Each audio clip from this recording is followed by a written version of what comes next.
Olá, aqui é o Pastor Lucas e você está no nosso canal Sobre Ser um Cristão.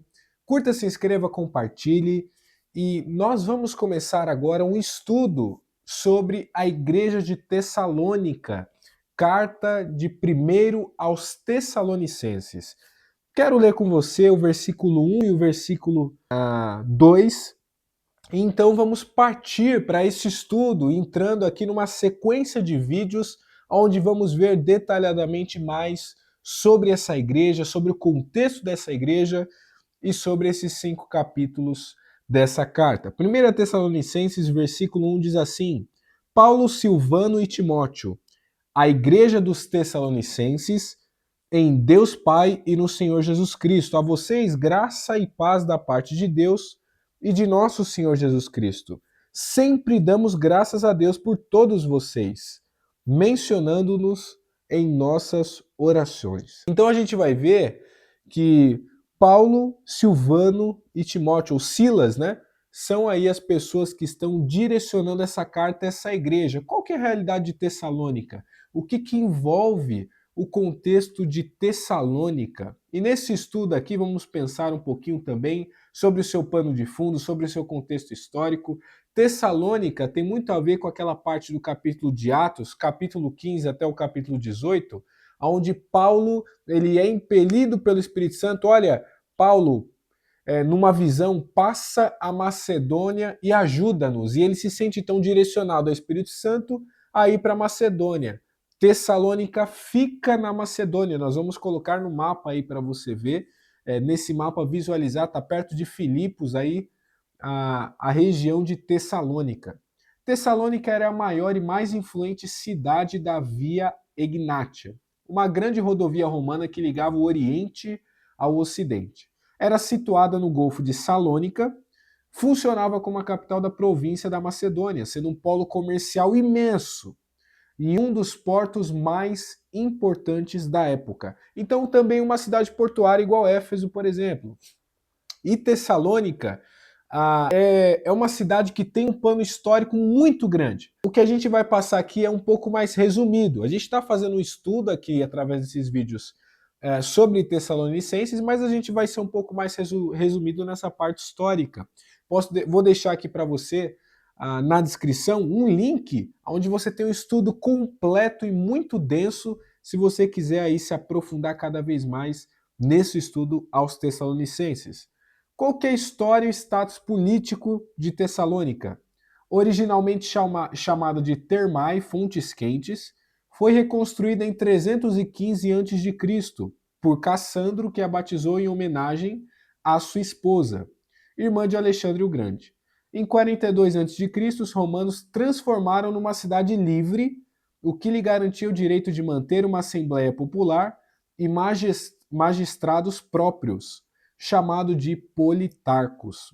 A população de Tessalônica era aproximadamente 200 mil habitantes, chegando a rivalizar com Constantinopla como candidata à capital do mundo. Então, Tessalônica é uma cidade muito influente no seu tempo.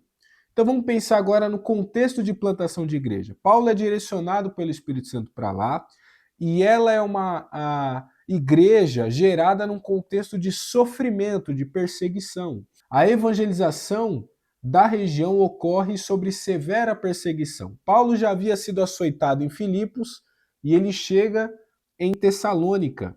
E ali ele prega por 3 sábados, né? Ele passa por pontos específicos, como a sinagoga judaica, pregando, anunciando, demonstrando sobre a morte e a ressurreição de Jesus com base nas Escrituras. E aí vai ter uma revolta e uma expulsão. A pregação teve grande sucesso, converteu alguns judeus, uma multidão de gregos piedosos e muitas mulheres distintas. Movidos por inveja, judeus locais subornaram homens para incitar um tumulto público. E aí acusaram os missionários, né, de traição contra o imperador, alegando que promoviam uma sublevação ao afirmar que Jesus era outro rei. Diante dessa agitação, os oficiais exigiram uma fiança legal de Jason, que hospedava o apóstolo Paulo, forçando a saída imediata e a proibição do retorno dos missionários. Então a gente vai ver que a perseguição da igreja estava muito severa naquele contexto para Tessalônica, né? Quais são os motivos dessa carta? A gente vai ver que essa carta para essa igreja que já está sendo perseguida desde a sua plantação, a Paulo ele vai tratar alguns temas. Ele vai falar sobre a histeria, sobre a segunda vinda. Nós vamos entender isso mais para os capítulos na frente, falando dessa parte escatológica. Dúvidas sobre a morte, que era algo que estava nítido para esses irmãos aqui na carta. A questão da resistência à autoridade, que é uma coisa que esses irmãos tiveram dificuldade naquele tempo.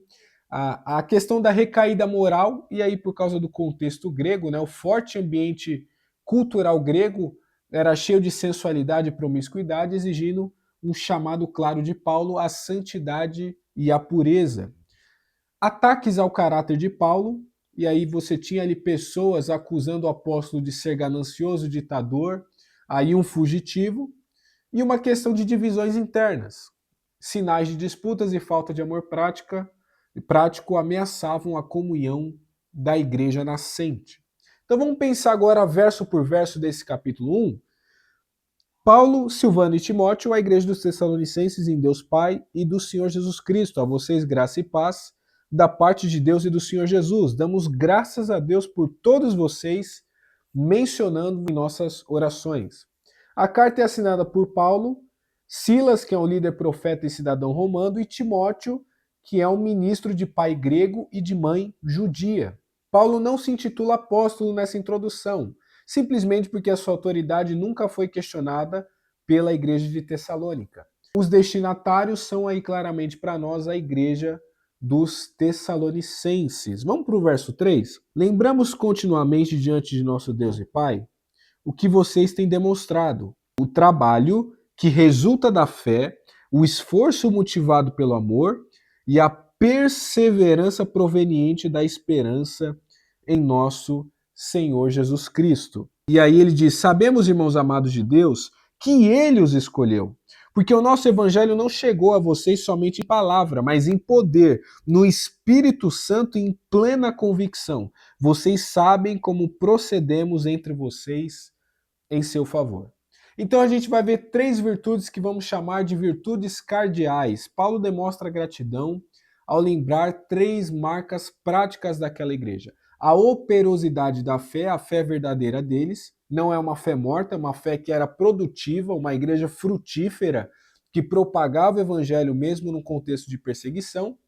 Uma abnegação do amor, o termo grego aí que vai ser utilizado, o termo corpus, que indica um trabalho exaustivo, cansativo e sacrificial que envolve suor em favor do próximo. Então a gente vai ver que é uma igreja que está com um trabalho que resulta da fé, um esforço motivado pelo amor, e é exatamente essa ideia de algo que está sendo exaustivo. Pelo amor, a igreja tem vivido o evangelho apesar da perseguição, apesar da repressão que eles sofriam naquele contexto. E a firmeza da esperança, a palavra utilizada aí no grego é hupomone, que define uma paciência triunfadora, um espírito que suporta as aflições com os olhos focados na glória futura. Então, Paulo ele vai ressaltar esses aspectos dessa igreja. E é uma igreja que se tornou modelo. A gente vai ver isso no versículo 6 e 7. De fato, vocês se tornaram os nossos imitadores e do Senhor. Pois apesar de muito sofrimento, receberam a palavra com alegria que vem do Espírito Santo. E assim tornaram-se modelo para todos os crentes que estão na Macedônia e na Acaia. Então olha que interessante. Imitadores, a palavra utilizada aí é mimetai. Os tessalonicenses absorveram não apenas a teologia, mas a ética dos missionários e do próprio Senhor Jesus. Então eles vivem com intensidade o evangelho. Que maravilha se todas as nossas igrejas estivessem vivendo assim, com profundidade em Jesus. Uma igreja criada num contexto de perseguição vive essa profundidade. É o que a gente está vendo aqui na igreja de Tessalônica. Essa reação na crise. Receberam a palavra no meio de muita hostilidade, mas com a alegria sobrenatural que provém do Espírito Santo. Então, nesse capítulo 1, a gente está vendo que é uma igreja muito boa, uma igreja que está sendo um exemplo para todos com a forma que está vivendo. Está sendo um modelo, um molde, um padrão de conduta ética inspirador para todos os crentes das províncias da Macedônia. Lembre-se que aí tem a igreja de Éfeso, a igreja de Filipos, tem outras, a igreja de Filipos, igrejas que estão ali na região da Macedônia e Tessalônica está ali no meio delas. Versículo 8 e 9, estamos caminhando para o final aqui. A gente vai ver que, porque partindo de vocês propagou-se a mensagem do Senhor na Macedônia e na Caia. Não somente isso, mas também por toda parte tornou-se conhecida a fé que vocês têm em Deus. O resultado é que nós não temos necessidade de dizer nada sobre isso, pois eles mesmos relatam de que maneira vocês nos recebem e como se voltaram para Deus, deixando os ídolos a fim de servir o Deus vivo e verdadeiro e esperar dos céus o seu Filho, a quem ressuscitou dos mortos, Jesus, que nos livra da ira que há de vir. Então é uma igreja que a fé dela ecoou, e muito forte para o Império. Uma igreja que para toda a região do continente, toda a Macedônia, ficou muito claro o seu testemunho, a sua fé, as suas convicções. A expressão repercutiu vai ser usada nesse texto. Exegetai indica o som de uma trombeta, o ecoar de um sino. A partir da posição geográfica central deles, o evangelho ecoou continuamente por todo o Império Romano. E aí uma verdadeira conversão. O texto narra que eles deixaram os ídolos para se voltarem a Deus. A Tessalônica ficava a 80 quilômetros do Monte Olimpo, suposta morada dos deuses gregos. Eles romperam com essas imagens mortas e imponentes para adorar o Deus real e verdadeiro. E um serviço diligente. Eles não mudaram de crença para ficarem ociosos, mas para exercerem um serviço ativo, um serviço focado no Senhor. Então, uma igreja que nasce de um contexto que vem de uma região de imoralidade e de idolatria, mas que já vem vivendo uma fé prática e visível para todos, expandindo e levando o evangelho adiante. Uma igreja que está sendo um exemplo no seu viver.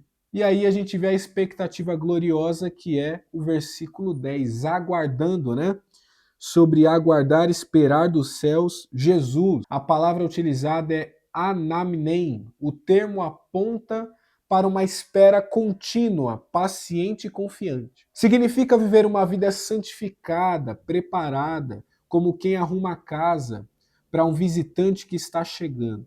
Então, uma igreja que está focando em olhar para a eternidade, focando em olhar para Jesus e olhando para Jesus, vive uma fé prática caminhando para que quando ele chegue, esperando ansiosamente o dia da sua volta. Então, é uma igreja que claramente está com o foco correto, embora Paulo vai tratar sobre problemas que foi gerado pelo foco. Isso é uma coisa interessante. É uma igreja que, apesar de estar focada em Jesus, ela toma algumas atitudes que Paulo vai exortá-la mais para frente, nós vamos ver nos próximos vídeos.